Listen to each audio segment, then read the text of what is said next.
میرے محترم بھائی اور بہنوں، حج آدم علیہ السلام سے شروع ہوا ہے۔ عبادات میں کوئی اجتہاد اور عقل نہیں، جیسے اللہ نے کہا ہے ویسے کرنا ہے۔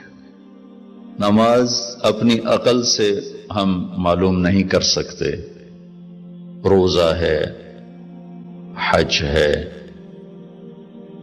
عبادات میں جیسے آسمان والے نے بتایا اور جیسے جناب رسول اللہ صلی اللہ علیہ وسلم نے کر کے دکھلایا، بس ہم نے وہ کرنا ہے۔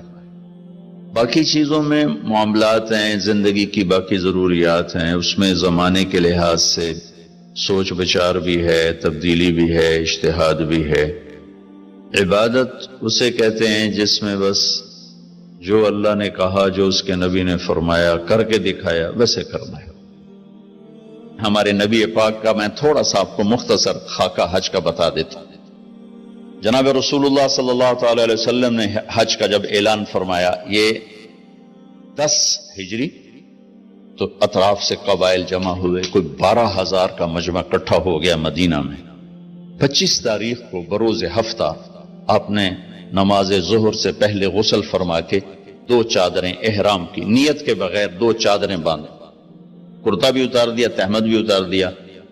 سحارا ایک بستی ہے جو آج کل مسکت میں آتی، وہاں سے ایک کپڑا آتا تھا، اس کی آپ نے 2 چادریں لی۔ پھر آپ نے ظہر کی نماز کے بعد اپنے پورے قافلے کو لیا، ذوالحلیفہ جس کو آج کل ابیار علی کہتے ہیں، یہاں آپ نے آ کر قیام فرمایا، اور عصر، مغرب، عشاء اور فجر اور ظہر 5 نمازیں آپ نے یہاں ادا فرمائیں۔ آپ گزر رہے تھے کہ جبریل ہے کہ یا رسول اللہ، اللہ فرما رہے ہیں یہ پاک وادی ہے، یہاں آپ قیام فرمائیں۔ ایک رات کی قیام کے بعد صبح آپ نے فجر کی نماز کے بعد غسل فرمایا، خوشبو لگائی، اپنے بالوں کو تیل لگایا، پھر شہد لگایا۔ شہد گوند کا کام دیتا ہے، چونکہ اب ننگے سر جانا تھا تو بال بڑے تھے آپ کے، شانوں تک آئے ہوئے تھے، تو آپ نے ان کو شہد لگا کے نا وہ جوڑ دیا، آپس میں جوڑ دیا۔ اور عائشہ رضی اللہ تعالیٰ نے آپ کو خوشبو لگائی۔ جسم پہ خوشبو لگا سکتے ہیں احرام سے پہلے، احرام کے کپڑے کو نہیں، جسم پہ خوشبو لگا سکتے ہیں احرام کی نیت کرنے سے پہلے۔ بالوں میں، مانگ میں آپ نے خوشبو لگائی۔ پھر اس کے بعد آپ نے ظہر کی نماز ادا فرمائی اور آپ اونٹنی پہ سوار ہوئے اور قبلہ رخ ہو کر آپ نے کہا لبیک حجۃ اللہم لبیک، آپ نے حج کا احرام باندھا۔ تو جبریل آئے کہ یا رسول اللہ، اللہ تعالیٰ فرما رہے ہیں عمرے کو شامل فرمائے۔ وہاں سے آپ چلے، آپ کے ساتھ کوئی 12,000 کا مجمع تھا، اور آپ ملل میں آپ نے قیام فرمایا۔ ملل سے نکل روحا میں پہنچ، روحا میں کنواں ہے، وہاں 70 نبیوں نے قیام کیا ہے حج کے دوران، حج پر جاتے اور آتے ہوئے۔ وہاں آپ نے بھی قیام فرمایا، رات بھی ٹھہرے۔ روحا سے چل کر آپ افایا پہنچ، افایا سے عرج پہنچ، عرج سے ابوا پہنچ۔ ابوا پہنچے تو سامنے بستی تھی جہاں آپ کے سارے انتظام کیے گئے تھے رہائش کے، اور یہ قافلہ 12,000 کا اب 60-70,000 کا ہو چکا تھا۔ تو ابوا میں آپ کی والدہ کی قبر ہے، حضرت آمنہ رضی اللہ تعالیٰ عنہ کی قبر مبارک ہے۔ تو آپ سڑک سے یوں ہٹ گئے، اندر پہاڑوں میں چلے گئے۔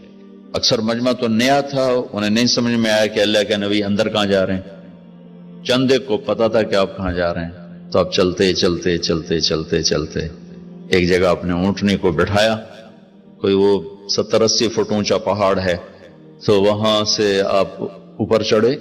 یہ اپریل کا مہینہ تھا اور ماں کی قبر کے سرانے تشریف لائے، اور یوں اپنے گھٹنے اٹھائے اور ہاتھ یہاں رکھے اور سر یہاں لیا، یہ پوزیشن بنائی جیسے چھوٹے بچے بناتے، اور پھر جوں سرہانے بیٹھ کے رونا شروع کیا۔ صدمہ تو چند دنوں بعد بھول جاتا، میں اب اپنی ماں کے یاد میں رونا بھی چاہوں تو رونا نہیں آتا، اپنے باپ کی یاد میں رونا بھی چاہوں تو رونا نہیں آتا۔ اور میرے نبی کو 57 برس گزر چکے تھے ماں کے گئے ہوئے، تو وہ 57 سال پرانا درد ابھی زخم بھرا نہیں۔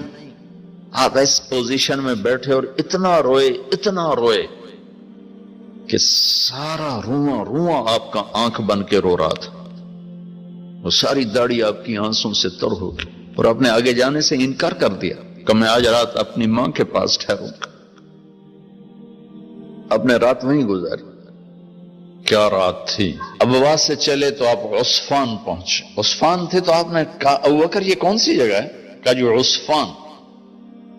کہا میں دیکھ رہا ہوں ہود اور صالح علیہ السلام گزر رہے ہیں اس وادی سے، لبیک کہتے ہوئے حج کو جا رہے ہیں۔ عصفان سے آپ مرہ زہران پہنچے، پھر وہاں سے آپ صرف پہنچے، پھر وہاں سے آپ تنعیم پہنچے۔ تنعیم میں آپ نے احرام کی چادروں کو تبدیل فرمایا، جو 2 چادریں مدینہ میں زیب تن فرمائی تھی، تنعیم اتار کر 2 نئی چادر اسی کپڑے کی۔ پھر مکہ کے ٹاپ سے آپ انٹر ہوئے اور بیر زی طوا کے کنویں پر آ کر آپ نے قیام فرمایا۔ یہ ہے اتوار کی رات، 25 کو چلے اور 4 کی رات کو، یہ مہینہ 29 کا تھا، تو 4 کی رات کو آپ مکے پہنچ گئے۔ اور اتوار کو صبح آپ نے غسل کیا، خالی پانی بہایا اور عمرہ کے لیے تشریف لے گئے۔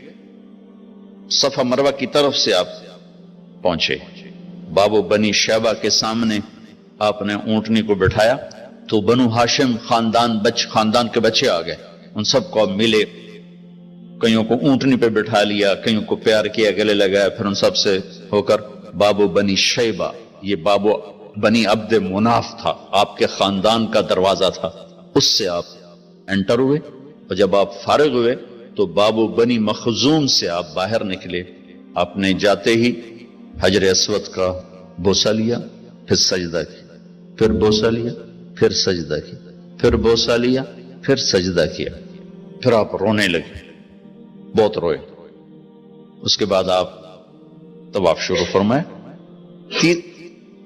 تیسرے یا چوتھے چکر میں آپ نے پانی بھی پیا، اور حضرت عمر سے فرمایا کہ عمر حجر اسود کے بوسے پہ لڑائی نہ کرنا، جگہ ملے تو لے لینا، جھگڑا نہ کرنا، جیسے ہمارے نادانی میں لوگ وہاں عورتیں بھی ایسی حماقت کرتی ہیں کہ ایک سنت عمل کے لیے فرض چھوڑ دیتے کہ مرد عورت کا یوں آپس میں اختلاط، یہ اس سے بچنا فرض ہے، اور وہ ایک سنت کے لیے گھس رہی، اور لڑائی جھگڑے فساد، قریب بھی نہیں جانا چاہیے۔ اللہ کے نبی نے استلام کیا، جب رش ہو گیا تو آپ کے پاس ایک لکڑی تھی، وہ دور سے یوں لکڑی کو لگا کر اور اس کا بوسہ لے لے۔ پہلا آپ نے بوسہ لیا، اس کے بعد رش ہو گیا تو پھر آپ نے ہر دفعہ بوسہ میں ایک دفعہ بوسہ لیا، اس کے بعد آپ کے پاس ایک لکڑی تھی، اس لکڑی کو آپ یوں چھوتے تھے اور حجر اسود کو، اور اس کا بوسہ لے لیتے تھے۔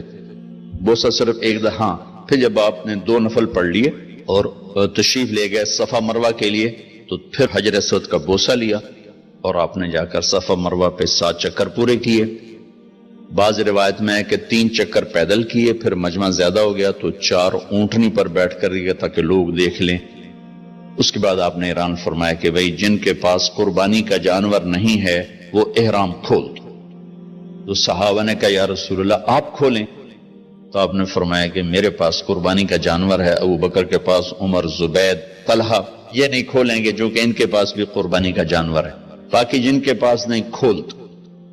تو سب نے کھول دی، اور حج افراد بھی تمتع بن گیا، حج قران بھی تمتع بن گیا۔ اب نہیں ہو سکتا، اب جو نیت کریں گے وہی کرنی پڑے گی، لیکن اللہ کے نبی کا خاص حکم تھا تو سب کا حج تمتع بن گیا۔